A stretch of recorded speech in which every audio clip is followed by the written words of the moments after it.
Que comience el terror.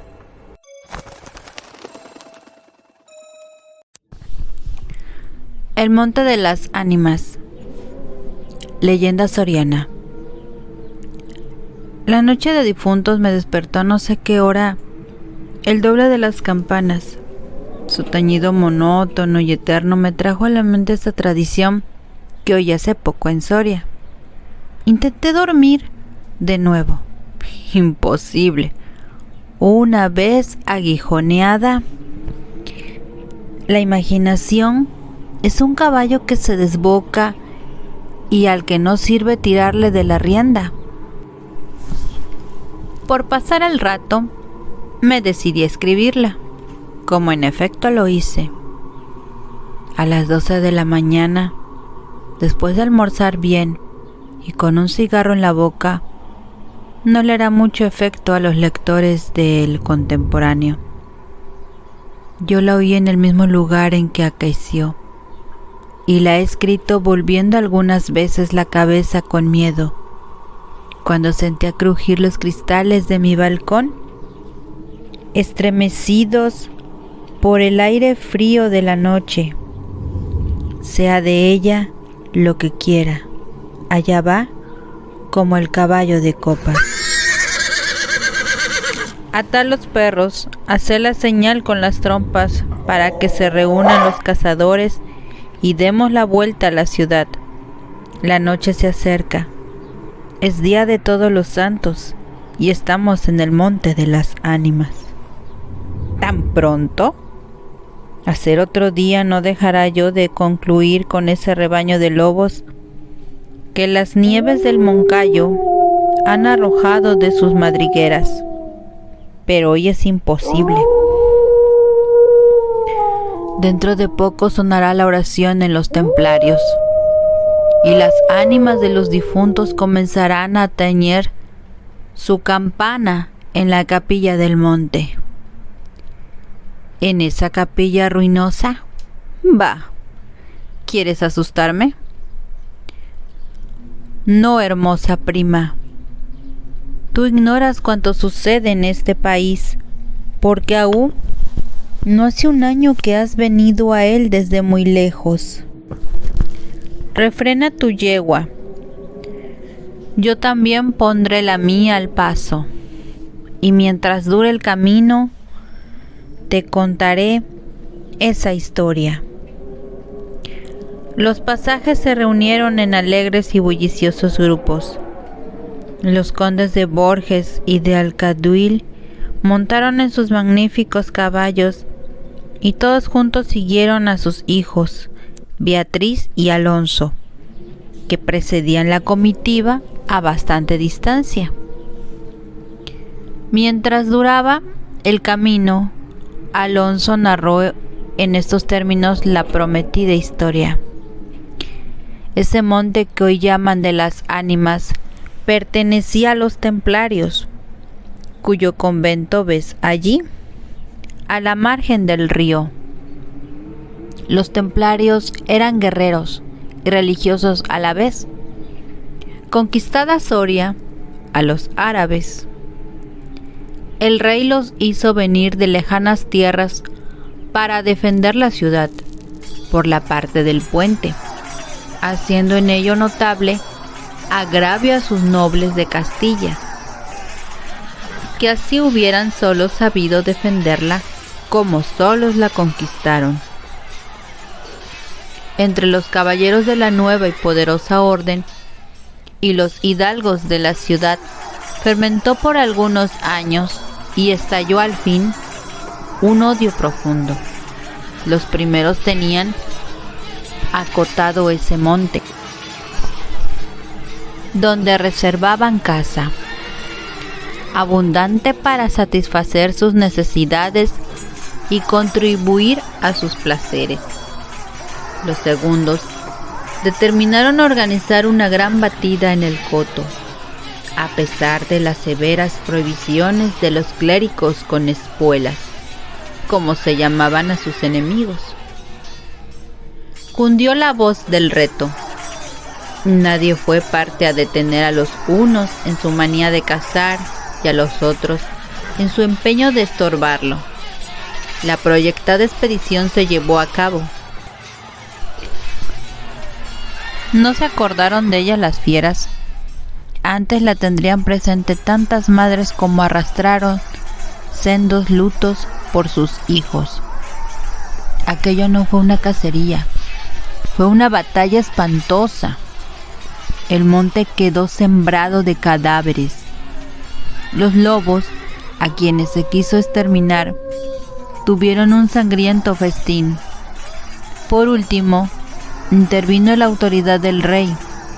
El monte, maldita ocasión de tantas desgracias, se declaró abandonado, y la capilla de los religiosos, situada en el mismo monte, y en cuyo atrio se enterraron juntos amigos y enemigos, comenzó a arruinarse. Desde entonces, dicen que cuando llega la noche de difuntos se oye doblar sola la campana de la capilla, y que las ánimas de los muertos, envueltas en jirones de sus sudarios, corren como en una cacería fantástica por entre las breñas y los zarzales. Los ciervos braman espantados, los lobos aúllan, las culebras dan horrorosos silbidos, y al otro día se han visto impresas en la nieve las huellas de los descarnados pies de los esqueletos. Por eso en Soria lo llamamos el Monte de las Ánimas. Por eso he querido salir de él antes que cierre la noche. La relación de Alonso concluyó justamente cuando los dos jóvenes llegaban al extremo del puente que da paso a la ciudad por aquel lado. Allí esperaron al resto de la comitiva, la cual, después de incorporársele los dos jinetes, se perdió por entre las estrechas y oscuras calles de Soria. Los servidores acababan de levantar los manteles. La alta chimenea gótica del palacio de los condes de Alcaduel despedía un vivo resplandor, iluminando algunos grupos de damas y caballeros que alrededor de la lumbre conversaban familiarmente, y el viento azotaba los emplomados vidrios de las ojivas del salón. Solo dos personas parecían ajenas a la conversación general: Beatriz y Alonso. Beatriz seguía con los ojos y absorta en un vago pensamiento los caprichos de la llama. Alonso miraba el reflejo de la hoguera chispear en las azules pupilas de Beatriz. Ambos guardaban hacía rato un profundo silencio. Las dueñas referían a propósito de la noche de difuntos cuentos temerosos en que los espectros y los aparecidos representaban el principal papel, y las campanas de las iglesias de Soria doblaban a lo lejos con un tañido monótono y triste. «Hermosa prima», exclamó al fin Alonso, rompiendo el largo silencio en que se encontraban. «Pronto vamos a separarnos, tal vez para siempre. Las áridas llanuras de Castilla, sus costumbres toscas y guerreras, sus hábitos sencillos y patriarcales, sé que no te gustan. Te he oído suspirar varias veces. ¿Acaso por algún galán de tu lejano señorío?» Beatriz hizo un gesto de fría indiferencia. Todo un carácter de mujer se reveló en aquella desdeñosa contracción de sus delgados labios. Tal vez por la pompa de la corte francesa, donde hasta aquí has vivido, se apresuró a añadir el joven. De un modo o de otro, presiento que no tardaré en perderte. Al separarnos, quisiera que llevases una memoria mía. ¿Te acuerdas cuando fuimos al templo a dar gracias a Dios por haberte devuelto la salud que viniste a buscar en esta tierra? El joyel que sujetaba la pluma de mi gorra cautivó tu atención. Qué hermoso estaría sujetando un velo sobre tu oscura cabellera. Ya ha aprendido el de una desposada. Mi padre se lo regaló a la que me dio el ser, y ella lo llevó al altar. ¿Lo quieres? No sé el tuyo, contestó la hermosa. Pero en mi país una prenda recibida compromete una voluntad. Solo en un día de ceremonia debe aceptarse un presente de manos de un deudo, que aún puede ir a Roma sin volver con las manos vacías. El acento helado con que Beatriz pronunció estas palabras turbó un momento al joven que, después de serenarse, dijo con tristeza: Lo sé, prima, pero hoy se celebran todos los santos y el tuyo entre todos. Hoy es día de ceremonias y presentes. ¿Quieres aceptar el mío? Beatriz se mordió ligeramente los labios y extendió la mano para tomar la joya, sin añadir una palabra. Los dos jóvenes volvieron a quedarse en silencio, y volvióse a oír la cascada voz de las viejas que hablaban de brujas y de trasgos, y el zumbido del aire que hacía crujir los vidrios de las ojivas, y el triste y monótono doblar de las campanas. Al cabo de algunos minutos, el interrumpido diálogo tornó a reanudarse de este modo: Y antes de que concluya el día de todos los santos, en que así como el tuyo se celebra el mío, y puedes, sin atar tu voluntad, dejarme un recuerdo, ¿no lo harás?, dijo él, clavando una mirada en la de su prima, que brilló como un relámpago, iluminada por un pensamiento diabólico. ¿Por qué no?, exclamó ésta, llevándose la mano al hombro derecho como para buscar alguna cosa entre los pliegues de su ancha manga de terciopelo, bordado de oro. Después, con una infantil expresión de sentimiento, añadió: ¿Te acuerdas de la banda azul que llevé hoy a la cacería y que por no sé qué emblema de su color me dijiste que era la divisa de tu alma? Sí. Pues se ha perdido. Se ha perdido y pensaba dejártela como un recuerdo. ¿Se ha perdido? ¿Y dónde?, preguntó Alonso, incorporándose de su asiento y con una indescriptible expresión de temor y esperanza. No sé. ¿En el monte acaso?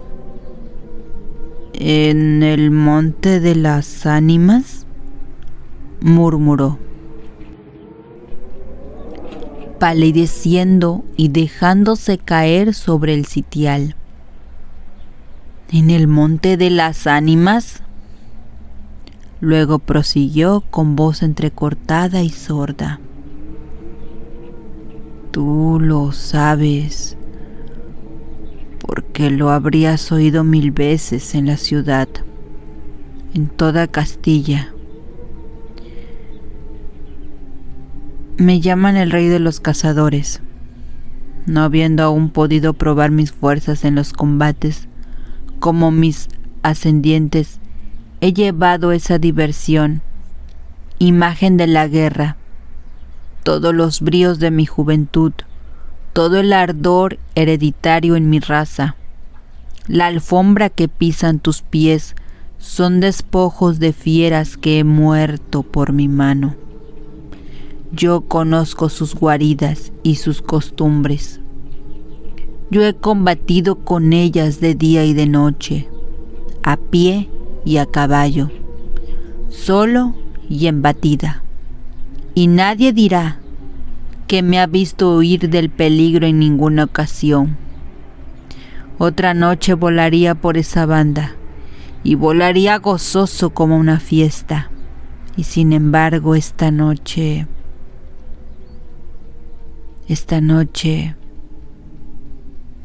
¿a qué ocultártelo? Tengo miedo. ¿Oyes? Las campanas doblan. La oración ha sonado en San Juan del Duero. Las ánimas del monte comenzarán ahora a levantar sus amarillentos cráneos de entre las malezas que cubren sus fosas.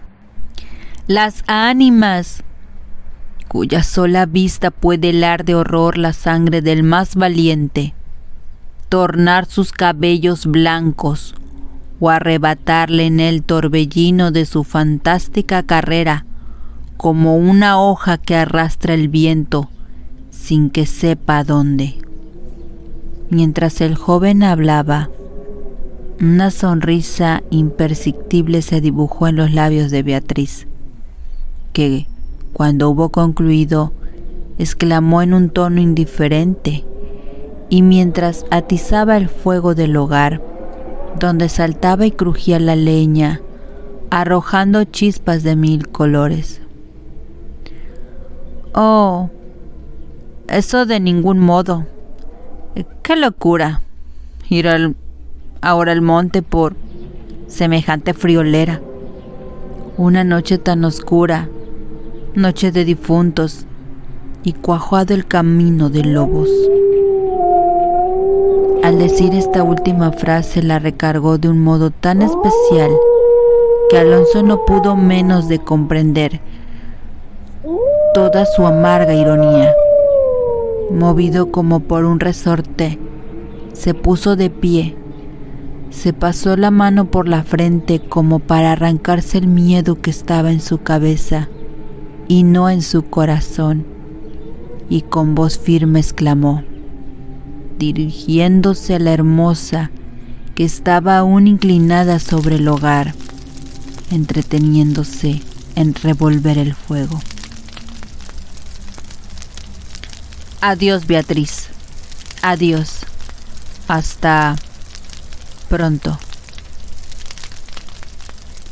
Alonso, Alonso, dijo ésta volviéndose con rapidez, pero cuando quiso o aparentó querer detenerle, el joven había desaparecido.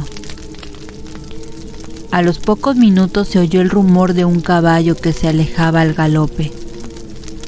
La hermosa, con una radiante expresión de orgullo satisfecho que coloreó sus mejillas, prestó atento oído a aquel rumor que se debilitaba, que se perdía, que se desvaneció por último.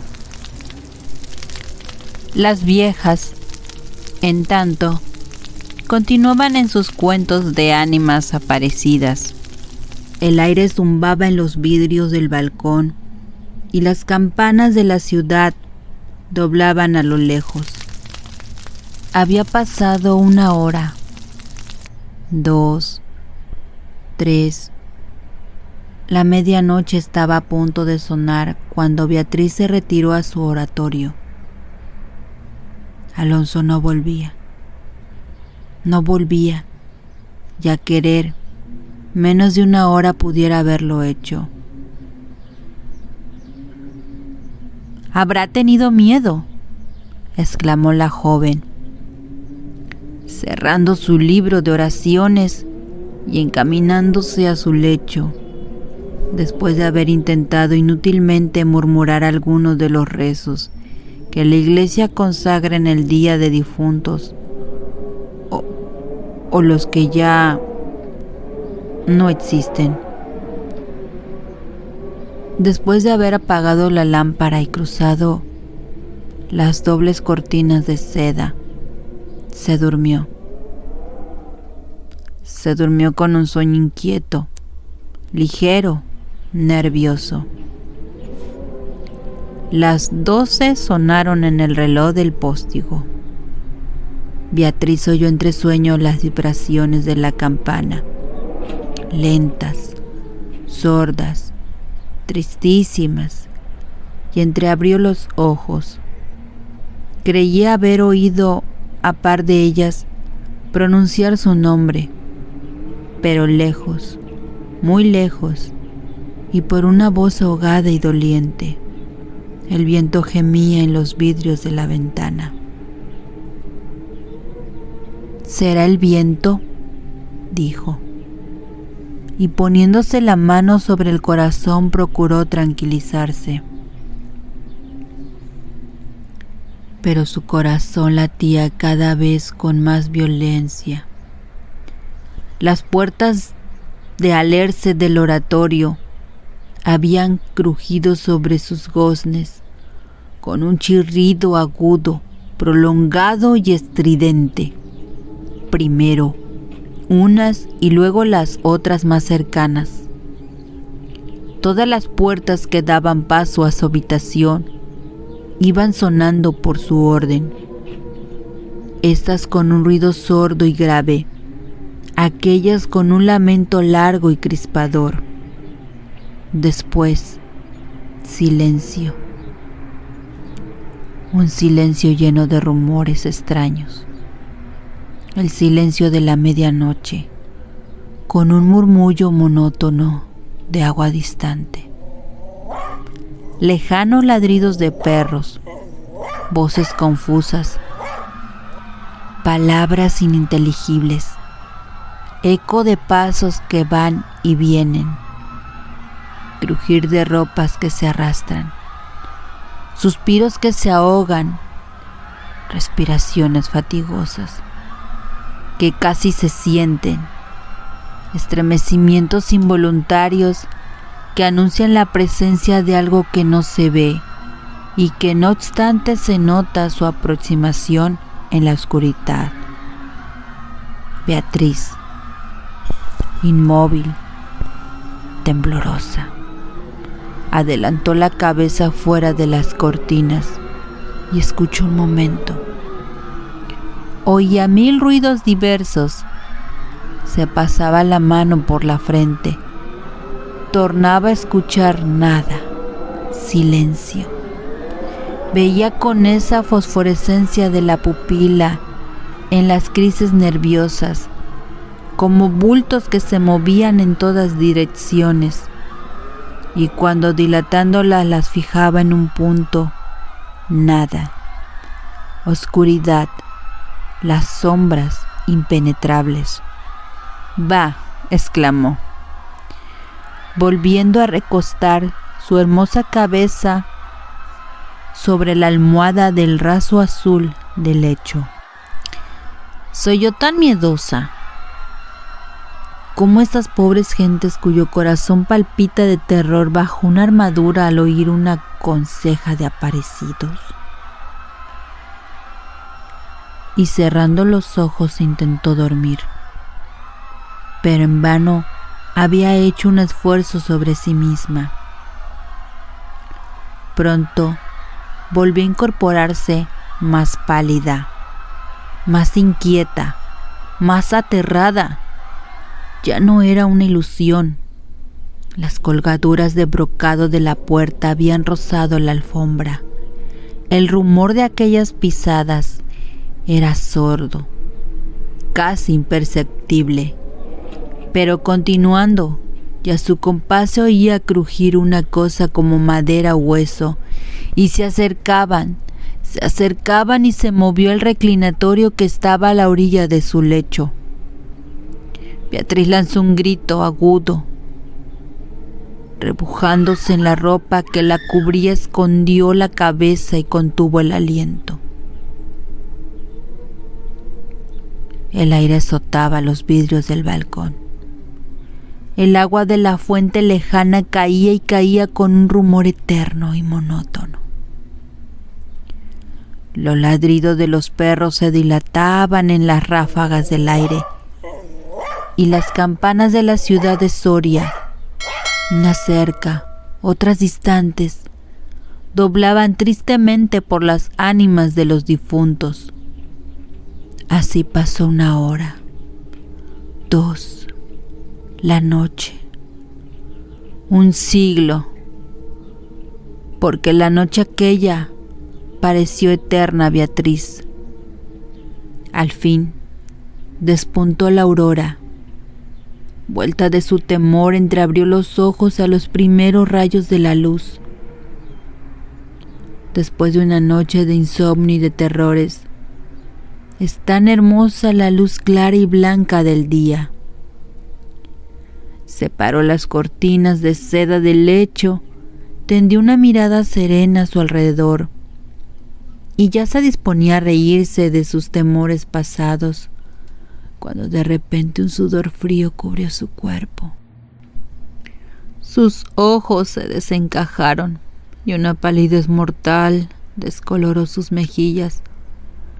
Sobre el reclinatorio había visto sangrienta y desgarrada la banda azul que perdiera en el monte, la banda azul que fue a buscar a Alonso. Cuando sus servidores llegaron, despavoridos, a noticiarle la muerte del primogénito de Alcaduel, que a la mañana había aparecido devorado por los lobos entre las malezas del monte de las ánimas, la encontraron inmóvil, crispada, asida con ambas manos a una de las columnas de ébano del lecho, desencajados los ojos, entreabierta la boca, blancos los labios, rígidos los miembros, muerta, muerta de horror. Dicen que después de acaecido este suceso, un cazador extraviado que pasó la noche de difuntos sin poder salir del monte de las ánimas, y que al otro día, antes de morir, pudo contar lo que viera. Refirió cosas horribles. Entre otras, se asegura que vio a los esqueletos de los antiguos templarios y de los nobles de Soria, enterrados en el atrio de la capilla, levantarse al punto de la oración con un estrépito horrible, y caballeros sobre osamentas de corceles perseguir como a una fiera a una mujer hermosa, pálida y desmelenada, que con los pies desnudos y sangrientos, y arrojando gritos de horror, daba vueltas alrededor de la tumba de Alonso.